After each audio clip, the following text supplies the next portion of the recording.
बधाई। साथियों, हम जैसे लाखों कार्यकर्ता अपना काम करते हैं, हम लोगों को सम्मान की कोई आवश्यकता है नहीं या सम्मान के लिए हम लोग काम नहीं करते हैं, मगर आप सभी आयोजकों ने हमें सम्मान के लायक समझा, उसके लिए बहुत बहुत साधुवाद। सभी कमेटी के जिताओ।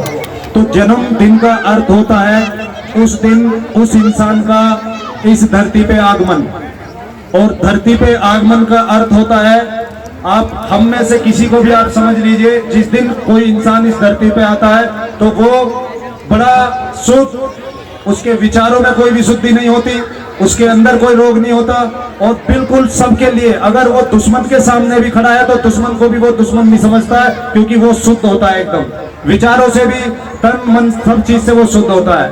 तो जिस दिन हम जो भी जन्म दिवस मना रहे हैं अपने बच्चे का या किसी का भी, अब हम महापुरुष हमारे बाबा साहब के जन्म दिवस पे हम लोग यहाँ एकत्रित हुए हैं, तो हमें प्रण लेना चाहिए, ना कि नाचना गाना खेलना कूदना खाना पीना ये ही मात्र जन्म दिवस मनाना नहीं है।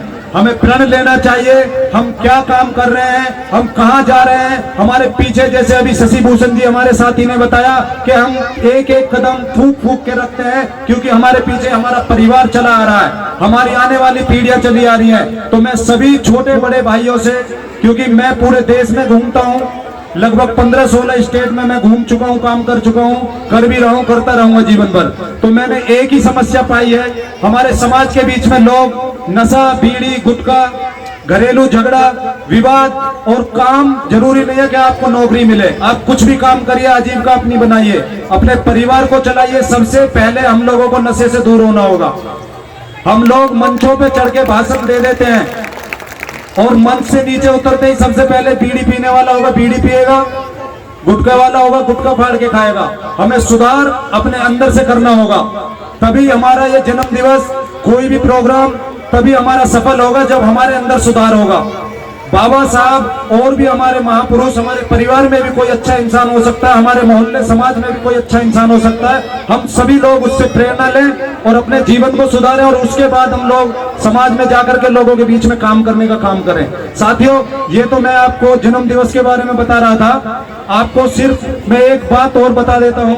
हम लोग जिस प्रकार से हमारे सभी साथी काम कर रहे हैं देश में प्रदेश में, तो हम लोग समाज के बीच में जब भी कोई ऐसा मोमेंट आ जाता है तो हम लोग सभी साथी एक साथ होकर के काम करते हैं। जैसे अभी जन्म दिवस पे मुकुट जी हैं, अमन भाई हैं, और सभी हमारे साथी मिलजुल करके, और आप सब लोग भी यहाँ अपना कीमती समय निकाल करके घर परिवार को छोड़ करके यहाँ बैठ करके सुनने का काम कर रहे हैं, इस प्रोग्राम को सफल बनाने का काम कर रहे हैं। इसी तरीके से हम सब लोग भी सफल बनाने का काम करते हैं। ठीक 2018 2 अप्रैल को जो SC/ST एक्ट के विरोध में आंदोलन पूरे देश में हमारे नौजवान बुजुर्गों ने, सभी साथियों ने, बहनों ने, माताओं ने, सबने साथ दे करके उस आंदोलन को सफल बनाया। उस SC/ST एक्ट के जो खिलाफ जो सरकार एक प्रस्ताव लेकर के आई थी सुप्रीम कोर्ट के माध्यम से, उसको रुकवाया, उसके खिलाफ गए और पूरे देश को ये दिखा दिया कि हमारा समाज इतनी आसानी से झुकने वाला नहीं है, ना टूटने वाला है।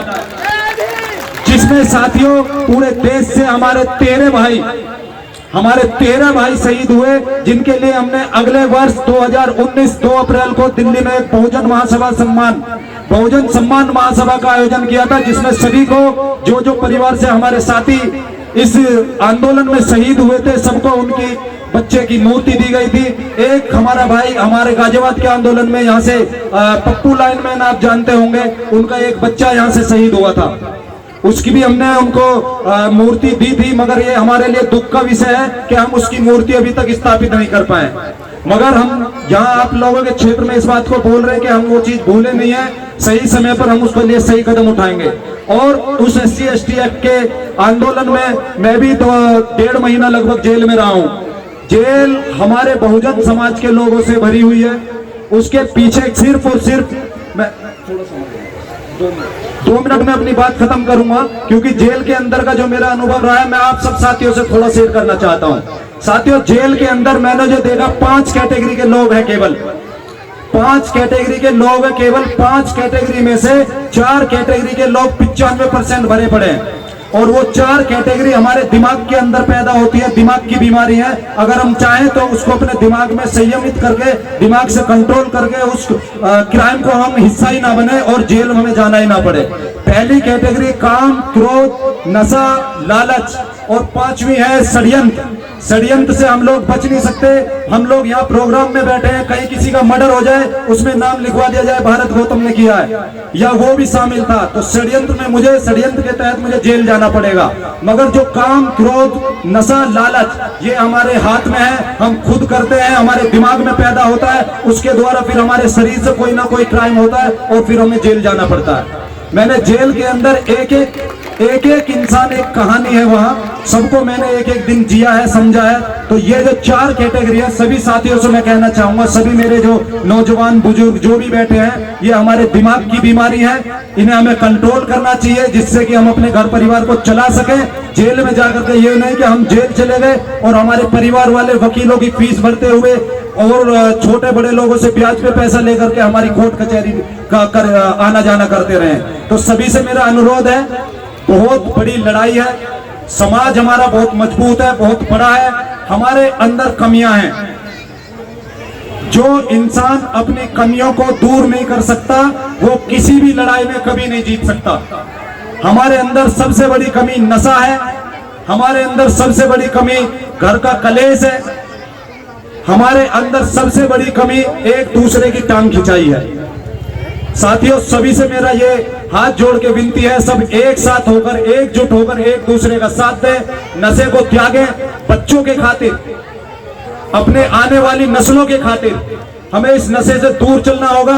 आज मैं देख रहा हूं, चाहे कहीं भी चले जाएं हम लोग, गांव, शहर, देहात, कहीं भी, सब लोग नशे के अंदर इस तरीके से डूबे हुए हैं। इस समय तक लगभग मैं समझता हूं आधे से ज्यादा जो नौजवान साथी हैं वो अपना पी चुके होंगे, और जो बच रहे होंगे वो पीने का इंतजाम कर रहे होंगे।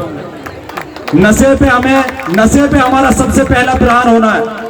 कोई मनुवादी साथ, मैं साउथ में गया था, वहां बोले साहब हमारे साथ बड़ा अत्याचार हो रहा है, बड़े जो दबंग टाइप के लोग हैं वो हमारे ऊपर अत्याचार करते हैं। मैं बोला भाई, सबसे बड़ा अत्याचार हम खुद अपने ऊपर, अपने परिवार पे करते हैं। हम रोज दारू पिएंगे, रोज गुटखा खाएंगे, रोज बीड़ी पिएंगे, बच्चे भूखे मरेंगे। भूखे नहीं मरेंगे तब भी ठीक होगा, अगर परिवार हमारा मजबूत है फिर भी ठीक है। तो देखा जाए तो हम अपने शरीर का तो नाश कर रहे हैं, हमारे बच्चों को तो प्रेरणा क्या मिल रही है, पापा दारू पी रहे, अच्छी चीज होगी भाई हम भी पिएंगे, पापा गुटखा खा रहे, अच्छी चीज होगी हम भी खाएंगे। हम सिर्फ अपने शौक के लिए, अपनी खुशी के लिए जीवन जी रहे हैं, हम आने वाली जनरेशन के लिए, समाज के लिए नहीं जी रहे। मेरा सभी साथियों से यही अनुरोध है, हाथ जोड़ के विनती है, पैर पकड़ के विनती है, मेरी बात बुरी लग रही हो, बहुत अच्छी बात है, जरूर माने बुरा, और इस बुरे के समझते हुए नशे को त्यागें। नशा हमारा आज के टाइम में सबसे बड़ा दुश्मन है। अपनी वाणी को विराम देता हूं। आप सबने इतना अच्छा प्रोग्राम किया, आप सब लोग अपना कीमती समय निकाल कर गए, टीम की तरफ से, आयोजकों की तरफ से आप सभी। एक चीज मैं भूल गया, हमारे बीच में आई हैं उर्वशी जी, प्रेरणा लें आप इनसे प्रेरणा लें। ये कहां से जाकर के कहां पूरे देश का, यहाँ हमने लिखवाया हुआ है कि जाटव समाज का सम्मान बढ़ा है, नहीं, महिला समाज का, पूरे महिला समाज का सम्मान बढ़ा है, पूरे देश का समाज बढ़ा है, पूरे देश को इसमें शामिल होना चाहिए। पूरे देश के लिए जाकर के ये लड़ी है, केवल जाटव समाज के लिए जाकर के नहीं लड़ी है। जाटव समाज की लड़की को उन्होंने अवार्ड नहीं दिया है, उन्होंने देश की लड़की को जो अवार्ड दिया है, ये देश के सम्मान की बात है। सभी का मुख्य अतिथि आए हमारे बीच में, उर्वशी जी, इनका मैं बहुत बहुत साधुवाद करता हूँ। सम्मान बढ़ाया समाज का, देश का, बहुत बहुत साधुवाद। और आप सब लोग अपना समय निकाल कर यहाँ आए, आप सबका साधुवाद, मंच का साधुवाद। जय भीम साथियों।